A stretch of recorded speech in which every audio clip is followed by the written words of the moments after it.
Hey Saggies, welcome back. Welcome if you're new. This will be a Sagittarius Sun, Moon, and Rising monthly reading.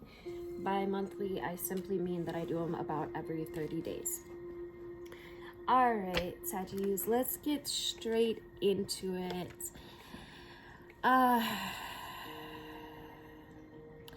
The first cards that we had come out was the Frog, with the Beaver in reverse and the Whale in reverse. So there's something here that needs to be like detoxed, cleared, cleansed, healed. But somebody's been putting this off. The Beaver in upright position would be like a hard worker or like getting it done. But in reverse, it's like stalling or putting it off. It's like, you know, there's a knowing here that something needs to go or something needs to be, you know, detoxed or cleansed, cleared. However, there's this feeling of being stuck or not moving in that direction.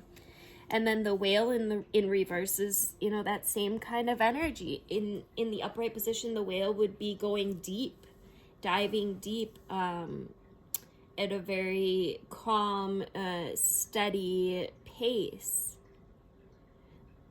I feel like maybe there's something here that is in the way of you desiring to dive deeper.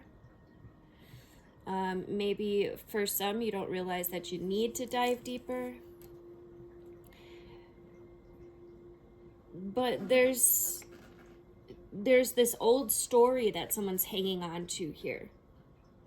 And it's time to evolve. Spirit is probably going to continue giving you signs and synchronicities, intuitions to let you know what needs to be let go of, but you know. You already know. And then we've got the Empty Room and the Judge. So the Empty Room talks about the vortex, right? This place of potential, of possibility, of spaciousness. However, when in its dark aspects, it speaks about addictions and, you know, insatiability, or that feeling of needing or wanting, not enough. But there's literally, this is a paradox, because it's in this place that we find everything. When you have an empty mind, a silent mind, a still mind, you're able to receive these beautiful downloads, activations, inspirations, ideas, from spirit, from the universe. And it's only really in that place that you can receive this. And well, I shouldn't say only, but it's in this place that you're going to receive. When you're in silence, you're going to receive the most. Okay. So I do feel like this is speaking about the mind space and somebody needing to empty it. There could be a lot of like worries or just conflicts or chaos going on that needs to be let go of, among other things. But I think if you start in the mind space, just you know, even just practicing. If you're not practicing meditation, I would suggest to at least, you know, start doing 15 minutes a day. If you already are meditating, I would suggest, you know, doubling down, increasing your time, or even trying different modalities. And just remember, it's the practice of it that will get you there. Okay, so just continuing to be habitual with your practice. And then the Judge talks about the critic. You know, it's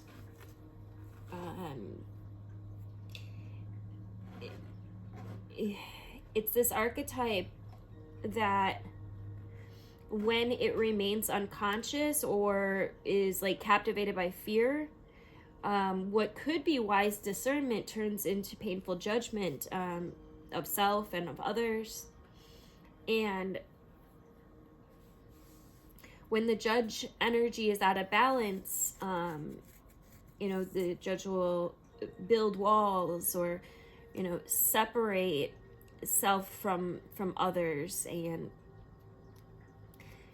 when this same discerning force is made conscious and healed, however, the judge might be found in like advocating for civil rights causes or standing up for the underdog, providing resources for those in need, being forgiving.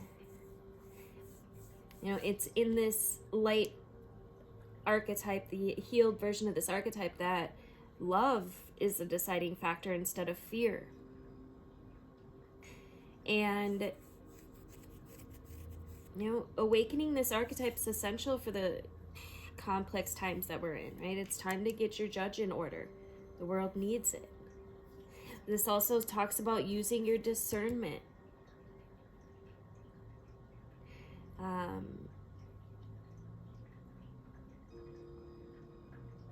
This talks about your inner judge. You know, Gandhi had an incredibly illuminated inner judge, right? He was a lawyer and he practiced silence one day a week in order to own in on his discernment while he was on his revolutionary path. So I feel like some of you could have some like big things, like big ways that you could actually make a difference, but you've got to start within, okay? Honing in on your own discernment, being able to judge, you know, what needs to be let go of, what's not in alignment with, you know, and then I feel like this is potential for stepping into life purpose energy. If you would like the extended version of this reading, please make sure you are on my YouTube channel. It's linked in my bio. I'll see you there. All right, Saggies, coming back. Yeah, I feel like there's this huge sense of freedom that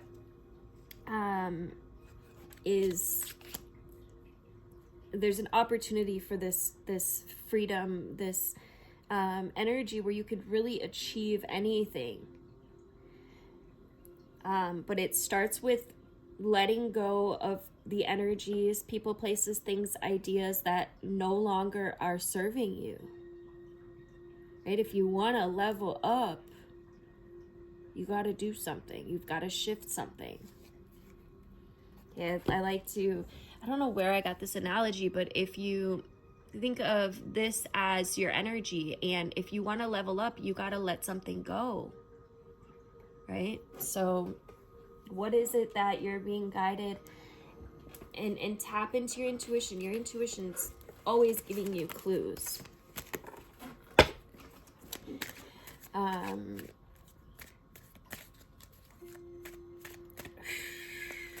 Let's see.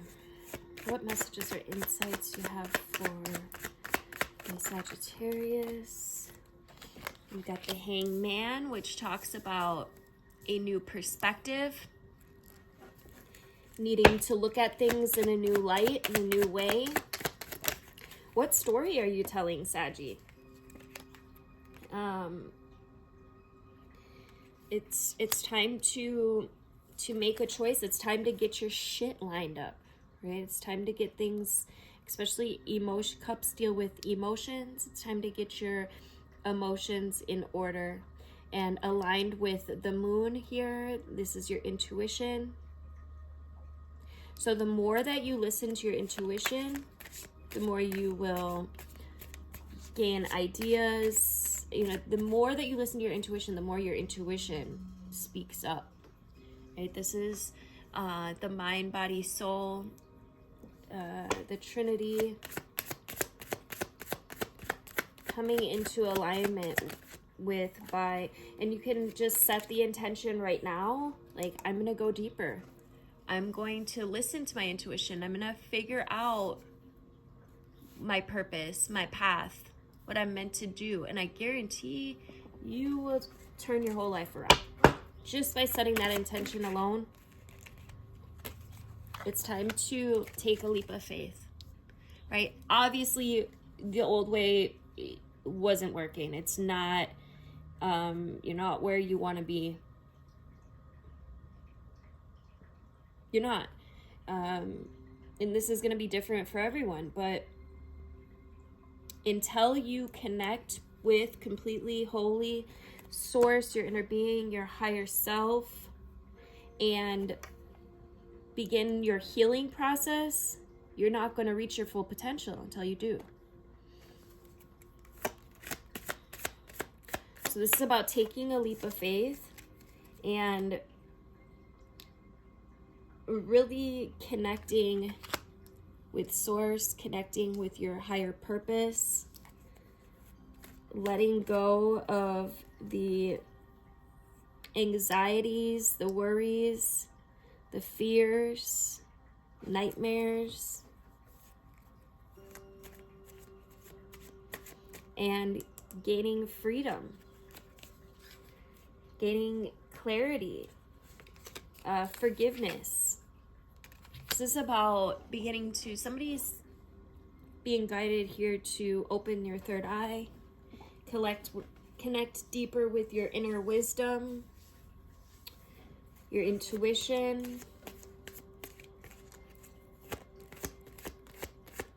the higher wisdom or divinity within, divine wisdom. And there's the moon. This is about seeing through an illusion. I feel like somebody's telling an old story here, maybe of sickness or dis-ease. Could have like anxiety or even like depression issues. And it's the way, your way of thinking that manifests your physical reality. So once you start shifting your inner reality, start telling a new story, you start letting go of these old toxic ways of being. Some of you, there's addictions here, and it's a manifestation of an emotional imbalance. Once you heal the emotional imbalance, the rest will fall away. If anybody here would like to set up a hypnotherapy appointment, I do free consultations where we can discuss how I can help you to let go of some of this. Really potent tool if you want to fast track your life and your healing process. I also work with energy healing, so I like to kind of combine my my hypnotherapy with my healing, and I just have really beautiful results. So if that is something that interests any of you, please feel free to reach out.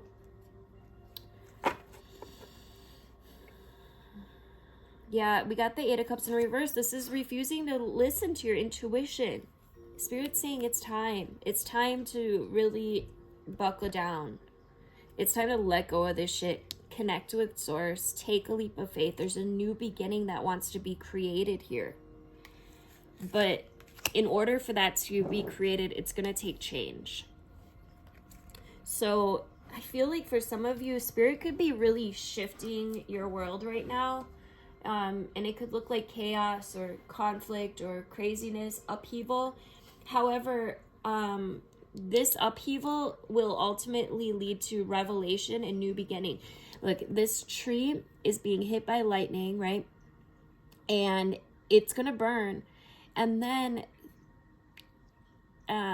what's coming to mind is how these trees need that burning cycle to rejuvenate themselves, to restore themselves. And that's what I feel like this is for you as well. Like, shit's probably gonna come crumbling down, but it's an opportunity. It's an opportunity for growth. Okay? It's opportunity for some stability, for some healing. Any more messages for my Saggies? take this opportunity, Saggy. This opportunity will turn your whole life around for the better. Okay, it's up to you to make the choice to actually start to put in the work, though. You've got to begin by letting go, beginning to let go, recognize what you're holding on to that you no longer need, and then begin to let go. Okay, we also had, I forgot, we had these cards here. We got the Pilgrim, which talks about an outward journey that is actually always an inward journey. Right, the archetypal wanderer that seeks wisdom and experience and meaning, often in the farthest reaches of the globe, and the deepest regions of the spirit.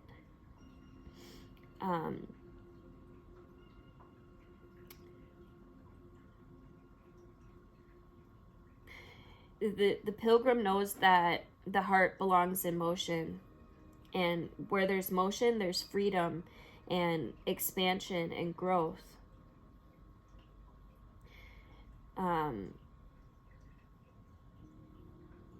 When this archetype awakens, it rallies our sense of adventure and leads us out the door towards a new reality. This is about learning and growing and adapting, studying as well. So maybe, you know, you're learning something new that's really going to help you. Pay attention when any topics come up, or studies, areas that just interest you. Dive deeper into that shit. Okay, those are signs from spirit. Like, look at this. Pay attention to your energy, your body. When you feel that lightness or that sense of intrigue or awe, follow that. Okay, and then we have the last cards that we have are the Nectar and the Agape card. So the Nectar is the sweetness to life. There's something here that you haven't recognized yet or noticed yet. It's the medicine. In Hindu mythology, there's this miraculous substance known as amrit or nectar, right? And it contains infinite healing power. And this kind of sacred elixir is the drink of immortality. And like its sister substance, soma, it's known to activate these subtle, intelligent forces that ease the mind and body and spirit. And it's just this energy of this sweet, potent, heavenly essence that lubricates our spirit back to life. This card calls us to identify and relish in certain places or practices or people, activities that regenerate, that heal. I feel like medicine healing is needed at this time, and it comes in a subtle form that you may be overlooking. Seek out the most sensuous, fragrant flower in the garden that you might have forgotten. And don't underestimate this remedy. It's said that when someone's activated this substance within, it's reflected in their shimmering eyes. And especially with the Agape card here as well, this is this energy of subtle illumination, of awe, of devotion and unconditional love. So what if instead of putting yourself at the center of your spiritual practice, you put God, Goddess, or nature at the center? Right? How would this change your approach? This is the energy of Agape. It's alive when you're in awe and in wonder, when your breath is taken away by the sacred force that surrounds us and asks for nothing in return. So this could indicate a spiritual initiation that, you know, stretches your capacity to love and to serve. You know, you sense the earthy as heavenly and vice versa in this energy. such an initiatory moment can appear in, you know, any form, and like a healing balm to the modern soul, its effects lasts a lifetime. This might also suggest that maybe you reassess what you worship every day, consciously or unconsciously. Meaning, you know, what story are you telling? You know, I don't think that we realize that we can worship worry. We can worship anxiety. If we're constantly in that energy, that's exactly what we're doing. You know, so what story are you telling? What are you worshiping? Love, unconditional love and awe and devotion, or are you worshiping worry and anxiety and fear, aka the devil energy, right? Unknowingly or unconsciously, what happens is we develop these patterns, these ways of being. They become our character traits, our personalities. Your personality is just your personal reality. What story are you telling, and how can you shift it to step into this beautiful, healed energy of life purpose, of excitement, of joy, of freedom, of intellect, wisdom, intuition, forgiveness?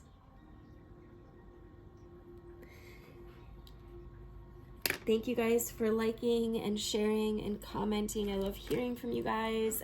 Even just dropping like an emoji or a couple words in the comments helps my algorithm, and I definitely appreciate it.